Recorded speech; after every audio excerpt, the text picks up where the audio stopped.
भाई दामाद के पांव पूजे जाते हैं मंडप के नीचे, चाचा ने भी पांव पूजे होंगे, और आज वो चाचा के मार के चला गया, तुम्हारे कारण तुम्हारा पति पिट गया, तो क्या ये तुम अच्छी नारी का परिचय दे रही हो? ऐसे रिश्ते नहीं बेटा, सर्वोपरि है। स्त्री के लिए बताओ, स्त्री के लिए माँ बाप भी सर्वोपरि है, माँ भी सर्वोपरि है, ठीक है, पर अब तो आपका विवाह हुआ तो पति सर्वोपरि है ना जी।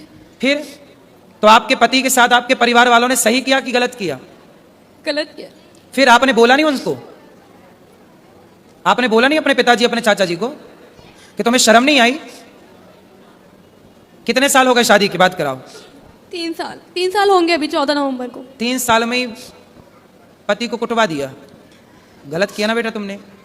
ऐसे समझा दो अपने पिता को और अपने चाचा को, बोले ये जो तुम्हारी ताकत हमारे पति को मारने के लिए लग रही है ना, ये दीन दुखी की सेवा में लगाओ, कुछ दीन दुखी को भोजन पानी कराओ, ताकत है। रावण जैसों की लंका जल गई बेटा, ताकत घमंड तो रावण का नहीं चला। तो बोल देना अपने चाचा को और अपने पिता को, जी गुरुजी। है ना, कि मेरे पति को आपका सुनो, आपका धर्म है कि आपको पति की तरफ खड़े होकर बोलना चाहिए, चाचा मेरे पति की तरफ आंख उठा के मत देख लेना, ये आपका धर्म कहता है। ठीक है। ठीक है, तो आप किसके साथ हो? माँ के पक्ष के पति के साथ? इनके साथ। तो पति आपके शराब पीते हैं? नहीं। गलत है? नहीं। आपको प्यार करते हैं? बस एक्सेस बोलते हैं, बहुत ज्यादा एक्सेस बोलते हैं, चलो उससे ज्यादा बोलते हैं। अभी बेटा शादी के 3 साल हुआ है, 3 साल में ना बेटा आम का पौधा लगाओ तो उसको भी 5 साल लगते हैं तब वो फल देता है। क्यों जी, आम का पेड़ कितने साल में फल देता है?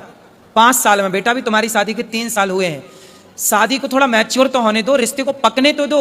जब पकेगा, जब एक दूसरे को समझोगे, अब तुमने उसे ऐसा करा दिया तो उसके अंदर तुम्हारे प्रति क्या श्रद्धा रहेगी?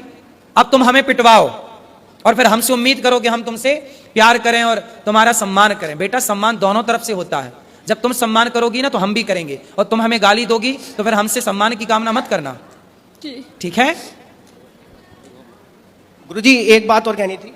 और सुनो, तुम भी कितना बोलते हो, पत्नी को क्यों इतना उल्टा सीधा बोलते हो? गुरुजी मैं ऐसा कुछ नहीं बोलता, मैं बस ये बोलता हूँ कि बस अपनी मम्मी से उतना ही बात कर गुरुजी, मैं कभी जाने को मना नहीं माँ करता। से बात करती है बेटी, इसमें बुराई क्या है? माँ से तो हर बेटी बात करती है। और गुरुजी अभी शादी के 3 साल हुए हैं, थोड़ा अभी तो उस घर से निकल कर इस घर में आई है, उसको भी तो थोड़ा मौका दो। गुरुजी कॉलोनी में ये बोलती है कि मैं हिजड़ा हूँ। कौन बोलता? इसकी मम्मी, और हमारी बच्ची हो गई, पूरी कॉलोनी में ये बोलती है, ये दवाई खा खा के गुरुजी पता नहीं क्या क्या बोलती है। गुरुजी मेरे को इतनी शर्म आती है कि मैं गुरुजी बता नहीं सकता, आप पूछो गुरुजी। क्यों बात कराओ, तुम अपनी माँ को बताओ ना बेटा, है ना? तुम्हारी माँ ऐसा बोलती हिजड़ा है,